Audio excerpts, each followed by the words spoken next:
From its historical significance in social settings, alcohol has woven its place in our daily lives and in our culture and society, group gatherings, what have you. Alcohol is here to stay. Sometimes you go home from a long day at work and you have a couple of glasses of wine, or you're out hanging with your friends and you take a couple of drinks. That's fine. Today, I'm calling this episode, This Round is on Me, because we have a few things to talk about. Tune in.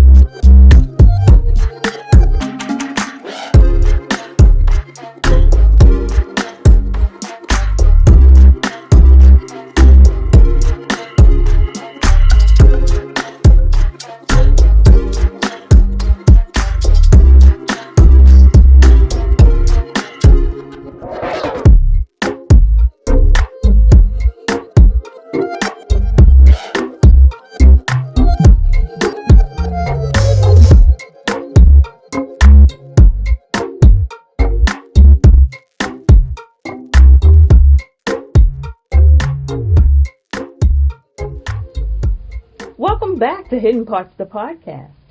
My name is Sean Monet, and today, this episode is called This Round is on Me. Why? Because we're going to talk about the drinky drink. Yes, alcohol. And today, our guest is none other than Dr. Khalil-Bey, mental health behavioral therapist. Thank you for joining me. Thank you for inviting me. So tell us a little bit about you, sir. My favorite topic, but the topic that I talk the least about is myself. But I am a person in long-term recovery, and I like to say that first to allow people to know exactly where I come from. I am the father of 4 beautiful daughters with 6 grandchildren. I am the descendant of Alvesta and Luna Jones, who come from Georgia and North Carolina. My reason for wanting, to be in this arena today is to be able to share some of my experiences, some of my strengths, some of my hopes, some of my desires that have helped me progress in life and help other people also kind of get their ground and their footing so that they could find out who they are. Okay. Yeah, so I was introduced to you by a friend because of your walk. I lightly joke about the drinky drink, but I know it's serious, alcohol, and there's a difference. Some people can drink just because, recreation or whatever, but then there's others where they aren't that lucky and they can't because one drink will turn into 100. So I wanted to kind of talk about that and ask the historical significance. Like, let's talk about alcohol and its historical content, meaning like what it was and now what it has become. Wow, that's historically speaking, and I'm first referencing alcohol from historical reference. I look at what ancient Africans did. Ancient Africans generally did not use alcohol as a drink to change their moods. It was directly a drink that they used for rituals and ceremonies. And as history progressed, we find that the first indication of alcohol being used for mood altering was during the Greeks. When the Greeks would use alcohol to celebrate and get drunk, and there are a lot of documentations and quotes that show that that was their primary use of drinking, was to get drunk. Historically speaking, from my personal perspective, I started drinking under the influence. I started walking under the influence of alcohol. In fact, there's a historical story that goes in my family that I took my first drinks after snatching a can of Slits beer from my father, and started walking. Now, I believe that I also recognize myself and identify myself as an alcoholic in long-term recovery. I believe that that was the first indication of me wanting to use something outside of myself to make me feel good, better, or different.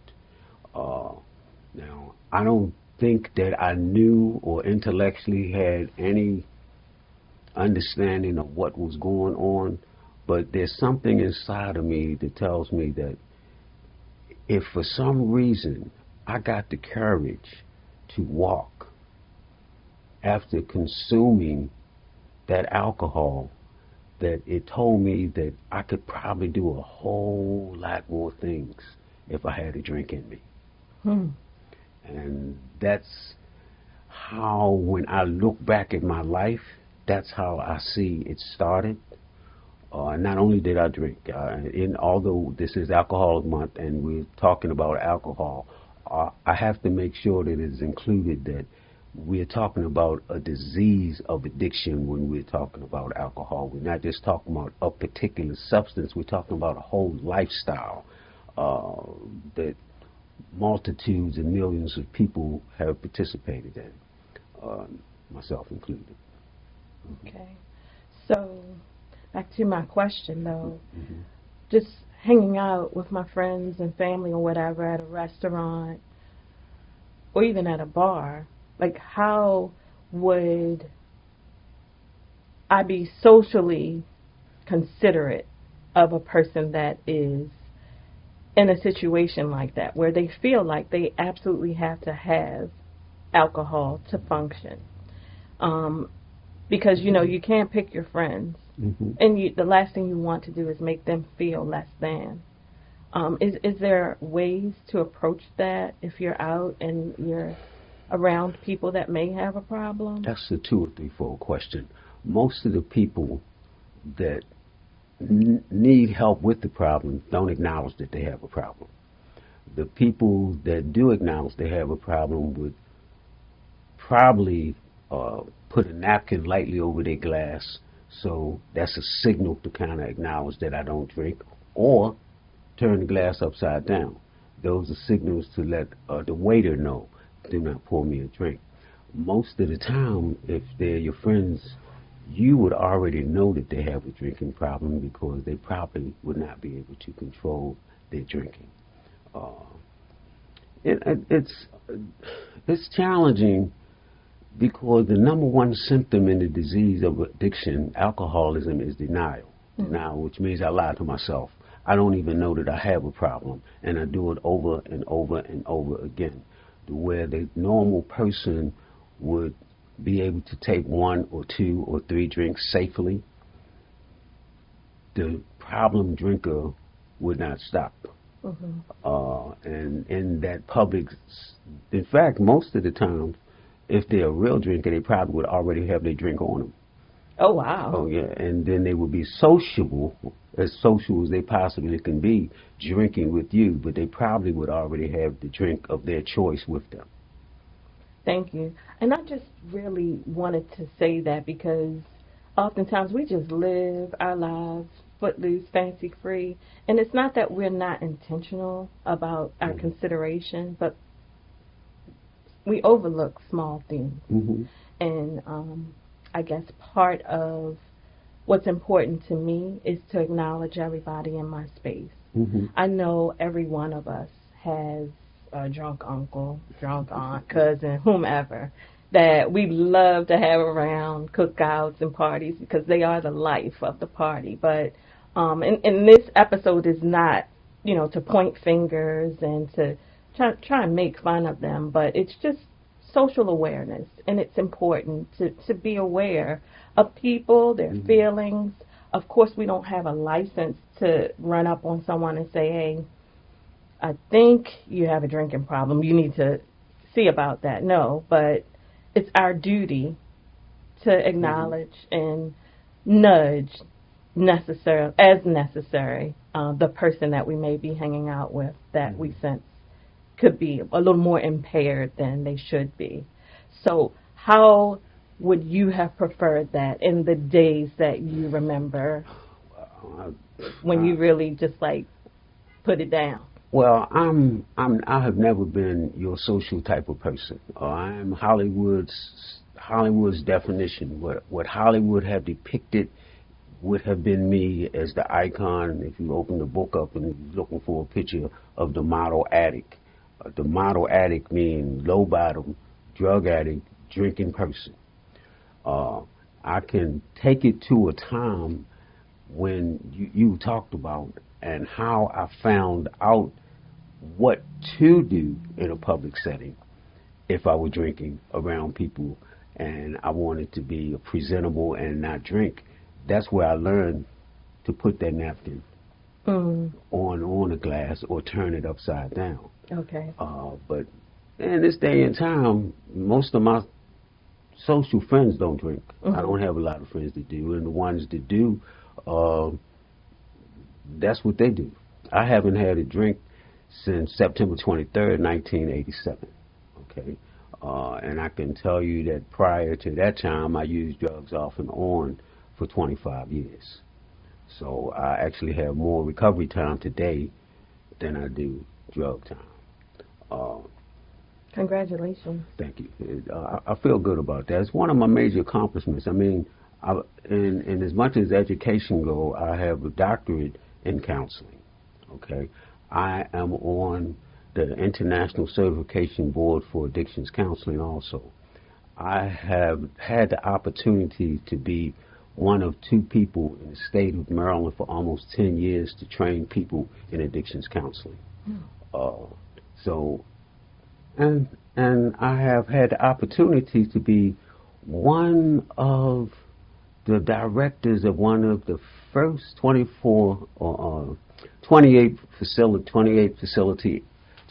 bed facility SRO in the city of Baltimore. It's called Carrington House. It was right across from Walbrook High School, and we were able to house men and teach them how to live drug and alcohol free. So that kudos to you. That's a big deal.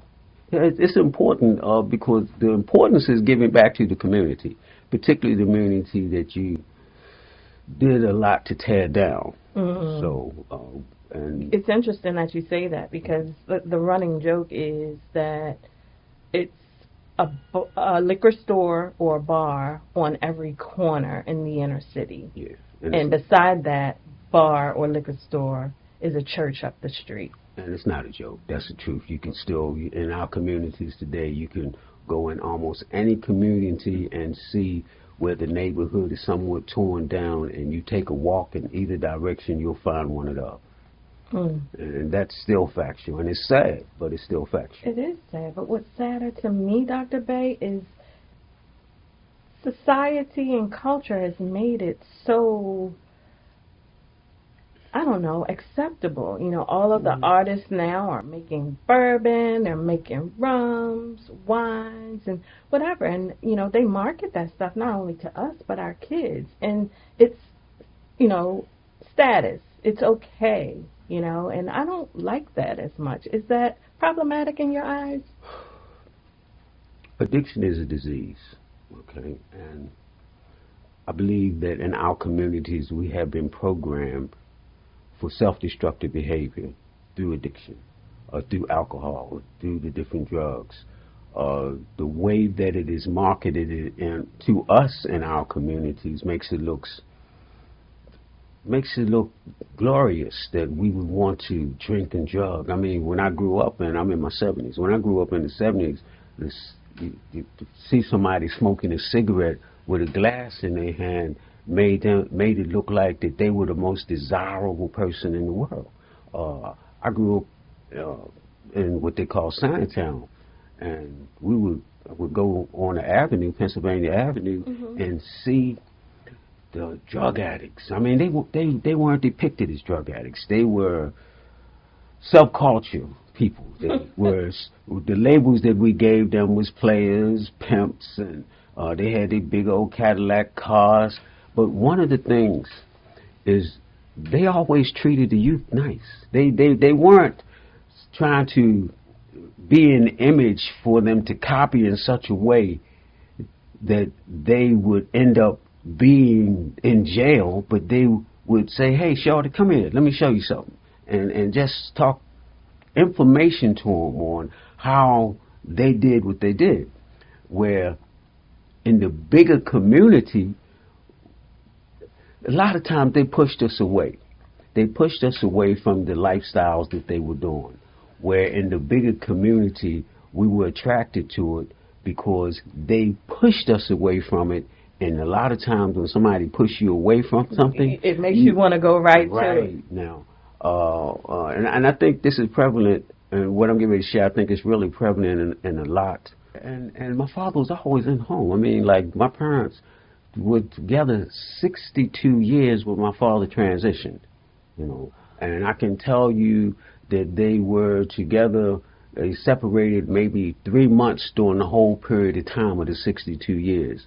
And that was because me and my brother got on my mother so much that they had to get back together in order to take care of us. Oh, okay. wow. Now, I'm saying that to say that because my father grew up, and I think he was a hard man, and as we're talking about the inner parts, my father was a hard man, and he was functional illiterate. So I don't think that he had the best skills in knowing how to raise children. So what he did, and it's not what I wanted to do. In fact, I did my very best to stay away from anything he did, so I was also attracted to those guys on the avenue, which is one of the major points that I wanted to bring out with that, because I ended up being more like them than him. In the beginning, I think probably today I'm probably more like him today because I'm a family man. I take care of my family. But during those particular times, I wanted to be that person on the corner. I did not know addiction was a disease. I didn't know that alcoholism was a disease. Alcoholism is a disease, and one of the things that we want to recognize when we look at alcoholism as a disease, when something is defined as a disease, it has 6 characteristics that has to be identified. We're talking about from a scientific medical level. It has to have an etiology, signs, symptoms, course, prognosis, and treatment. And when you look at an etiology is the causative factor, the reason why. Every illness has a causative factor. Every illness, every disease have a causative factor. We know that in dealing with addiction and alcoholism, there's 2 ways. It's either you're born with it or you catch it. You catch it by using. So the etiology is generally from a predisposition, or you drink or drug long enough that your system gets not so much an immunity, but it builds up a habit, a homeostasis that you need it. All diseases have an etiology, the causative factor, the reason why. The next symptom that or the next construct that we looked at is signs. All diseases have signs. Signs are the physical things that you would look at as indicators to know that there's an illness. Some of the signs in alcoholism would be staggering, bloodshot eyes, or vomiting, right? Or vomiting. Though that definitely is a sign.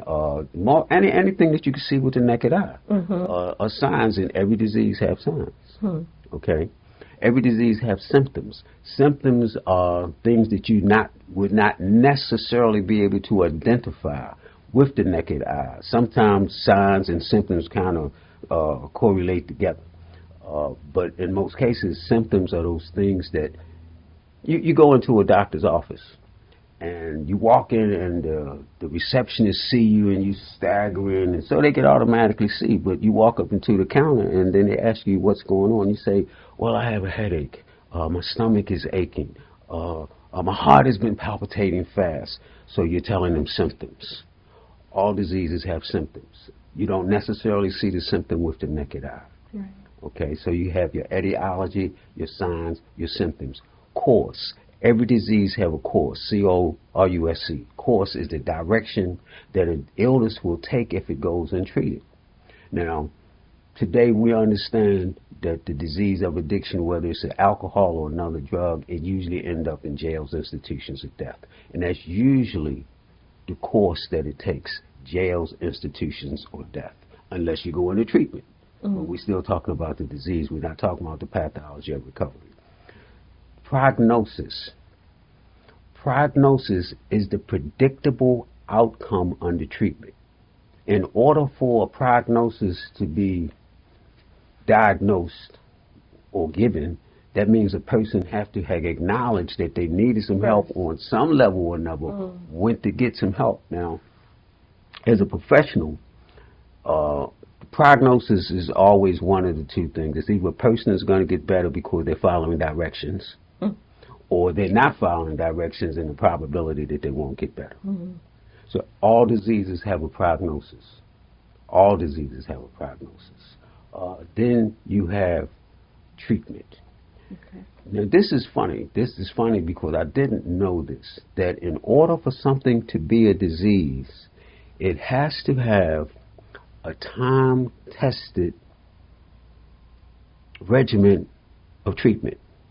It can't be a disease unless they have tested symptomology and probability of curing the disease. Cocaine in 70, 71 or 72.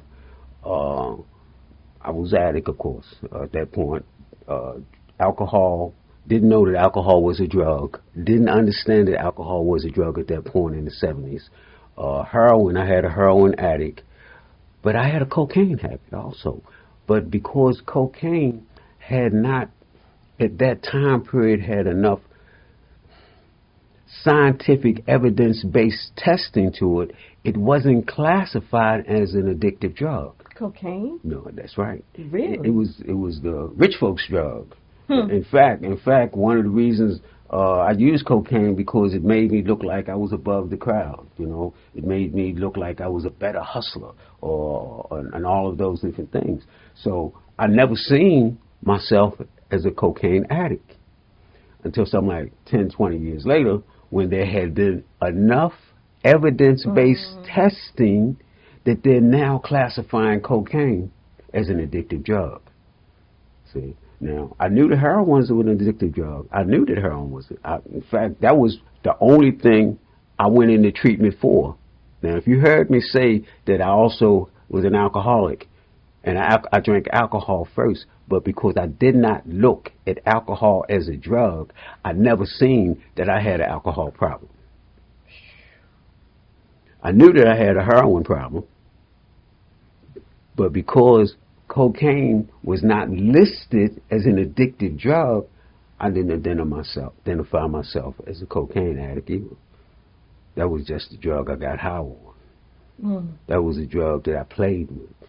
But I know many people have died from ODing from cocaine, just like heroin. Okay, so and when we look at identifying what a disease is, we look at those characteristics: etiology, signs, symptoms, cause, prognosis, and treatment.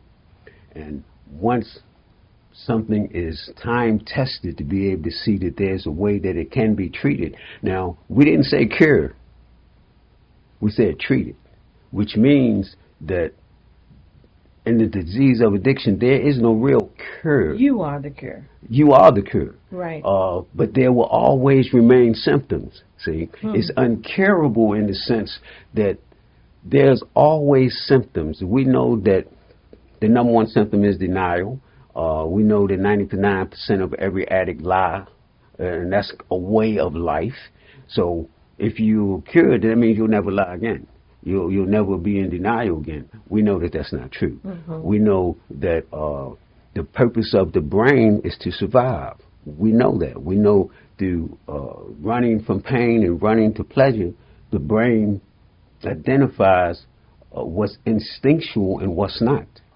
So when we're talking about what the disease of addiction is, I identify and define my drug use as an instinctual need. So if I identify it as an instinctual need, my brain, and this is key, my brain is telling me that I cannot live without the drug, regardless of what the drug is. That's kind of heavy because instincts. Mm-hmm. I'm holding on to instinct. Mm-hmm. I done worked all week. Or let's just take it to a day. I done worked all day. And I'm driving on the highway thinking about a glass of wine. I have my instinct would be to go home, do what I have to do, but then get me a glass of wine. Okay. To chill down. To chill out. To go to pain or pleasure. Which one? It's neither. It's to relax. But okay. Does that make... But if it's to relax, that means that you're trying to get away from pain. Okay. So now, with me, I defined that drink as my survival mechanism. Okay. And there's nothing that you can do to intervene on that when I need it. Really? Now, that's what we're talking about when we're talking about addiction. Now, see, that's a higher level of thinking that most of the time we don't see. Mm-hmm. When my instincts do, and I could lie to myself, in which I did lie to myself for multitudes of years, thinking that what I just said was true, that I needed that drug in order to live.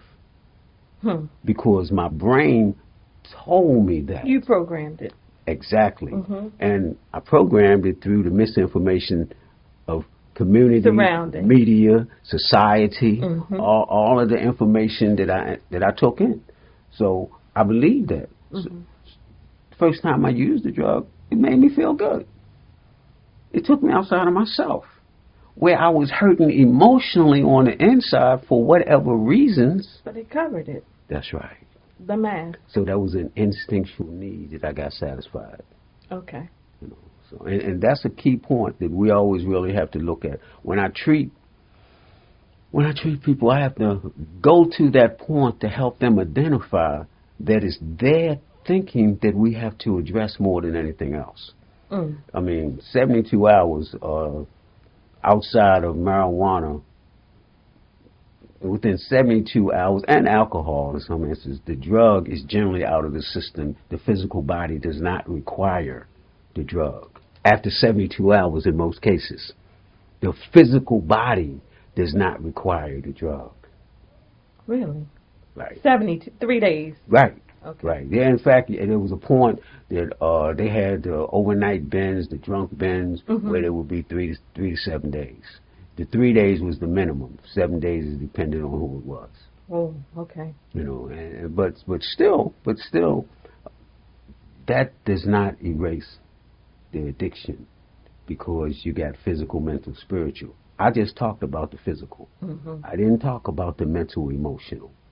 Because the mental, emotional, we're homostasis. We're Homo sapiens, right? And because of homostasis and the Homo sapiens, we always seeking balance. That's a part of who we are. When I come out the womb, there's a balance that I come into. Everything is equalized within my brain. Just suppose that I feel that nothing is working my way, and my dopamine neurotransmitters, the dopamine neurotransmitters that we're born with, the endorphin neurotransmitters that we're born with, the serotonin neurotransmitters that we're born in. These are all neurotransmitters that carry messages from one part of the brain to the other. You know that the dopamine deals with excitement. The serotonin deals with not knowing, but it deals with depression. But the lesser amounts of serotonin that we have, the more depressed that you are. The GABA, which is also a neurotransmitter, deals directly with inhibitions. So when we take a drug, we're usually trying to balance one of those. You're right. Now, if I'm born with lesser amounts of serotonin than the so-called average person, then that means the moment that I get any drug, that's going to balance that serotonin. It's going to make me feel natural and normal. And I'm going to seek that drug because it's making me feel human. Which is one of the things with alcohol, which is GABA, that inhibition where I normally would not have any courage. Here's now I'm drinking this alcohol. They call it liquid courage. Right, exactly. So the neurotransmitter GABA is also one of the inhibitory neurotransmitters. So now that I'm drinking this alcohol, it removes the inhibitions where I normally would not have the courage to talk to a lady. Now I have the courage to talk to a lady. See, when we look at drug addiction, we have to look at what does the drug addiction actually do for the person. So I have a question. Mm-hmm. We covered a lot. Mm-hmm. But before we get ahead of ourselves, drug addiction, what does it do to the body? The health effects. You know, we're talking about alcohol. That's really the main focus of our conversation. But I understand that alcohol can be considered a gateway drug, perhaps? Yes. Would you agree? I would agree because in this day, alcohol's always been legal.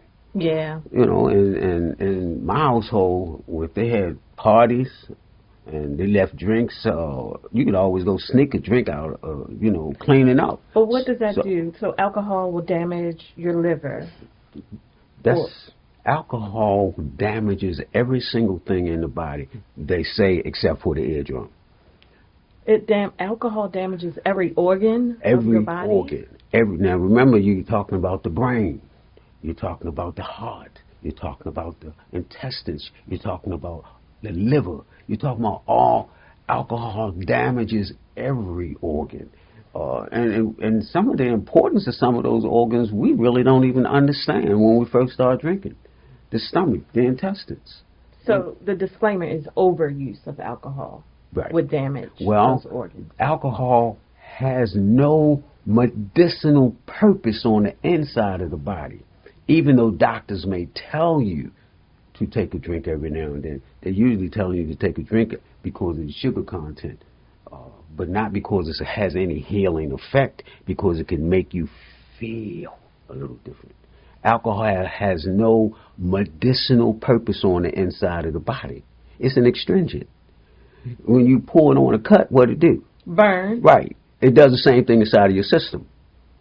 It just does it in lesser degrees and lesser amounts, depending on the strength of the alcohol itself. If you get 100% alcohol, then, they used to have wild turkey, or so, I can't remember the name of those, but you get one of those that's 100%, and then it burns when it goes down. That analogy just blew me away. I'm still stuck on burns because rubbing alcohol on a cut, a wound, and when you light it, it ignites. Oh, you done took it to another level, y'all. Now we don't. When we start drinking, we didn't see none of that and understand none of that. Even in the smallest degrees, when you talk about talk about your beer, which is pretty much your minimal amount of content, maybe 4 to 7% dealing with alcohol. Then you have your wines. It's usually like 12 to maybe 16% alcohol. 8%. Ask me how I know. It's on the label. On the label, and on the label. Then you have your whiskeys, which can be anywhere from 40 all the way up to 115%. So, but nobody's educated on that. No, we educated on feeling bad and finding something that's going to make me feel good, better, or different.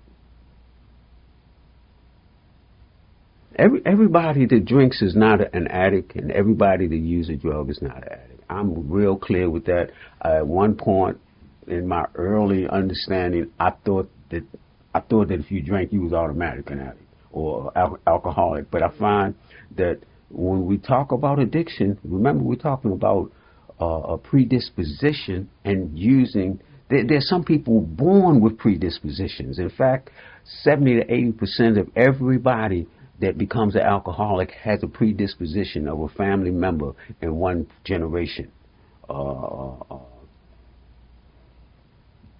People that don't have predisposition, that drink long enough, it becomes. Right. Yeah. Wow.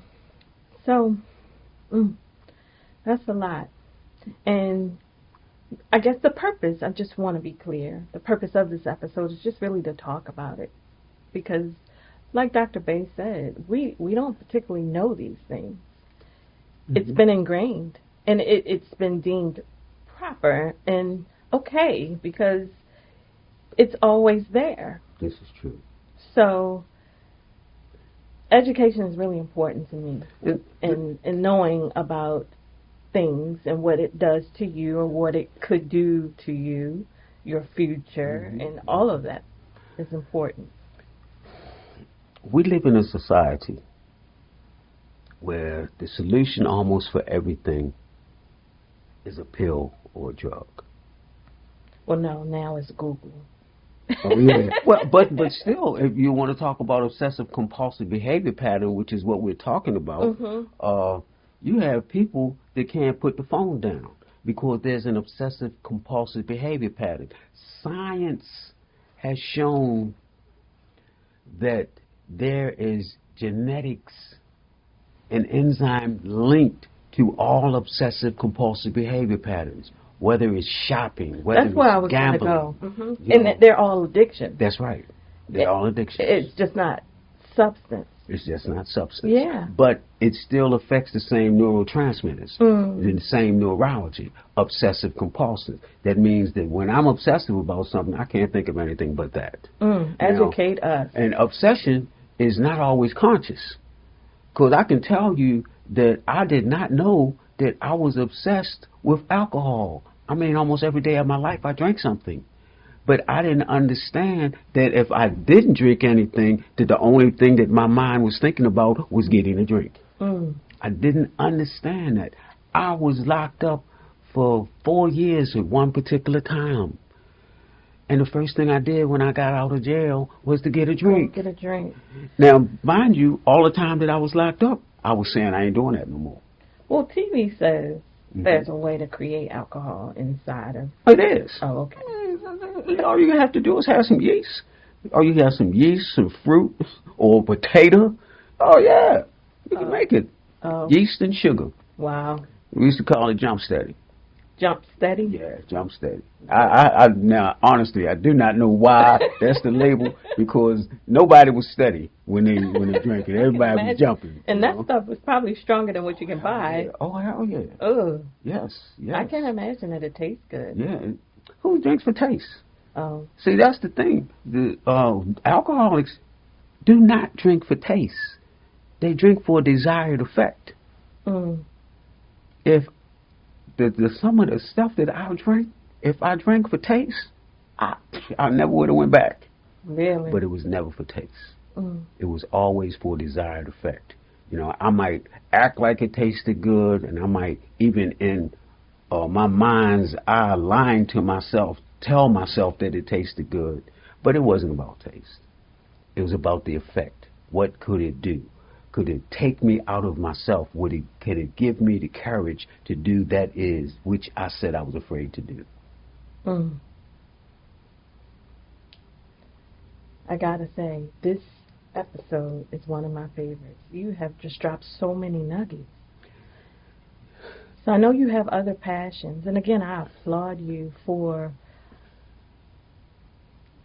Do you say beating a habit? Is that the proper terminology? Well, what's the proper terminology? I'm a person in long-term recovery. I'm an overcomer.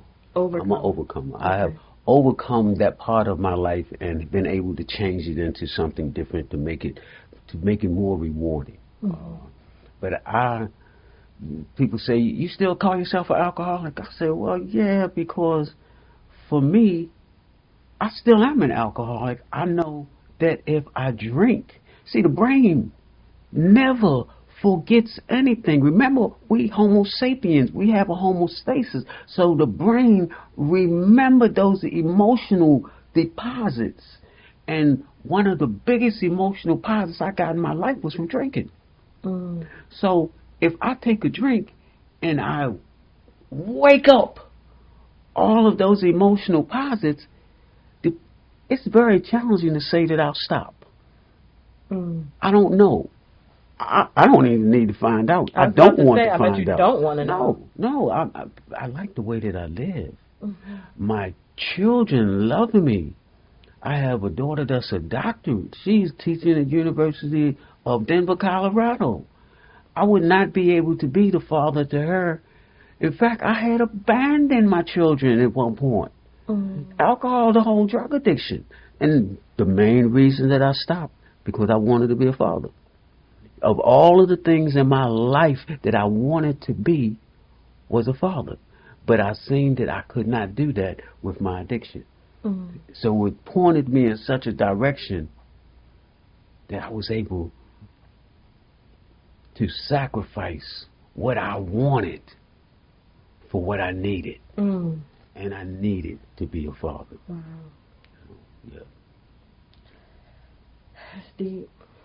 So what else are you doing? Well, I a little bit of everything.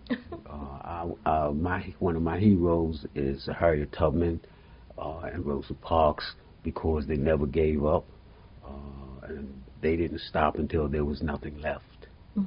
And at this point in my life, I practice African-centered consciousness, but more African-centered healing, because one of the things that I found out that when you travel and you study different parts of Africa, you find that although there are different countries and there are different languages, there's generally the one thing that's in common is that they have a system of living that's related directly to the earth.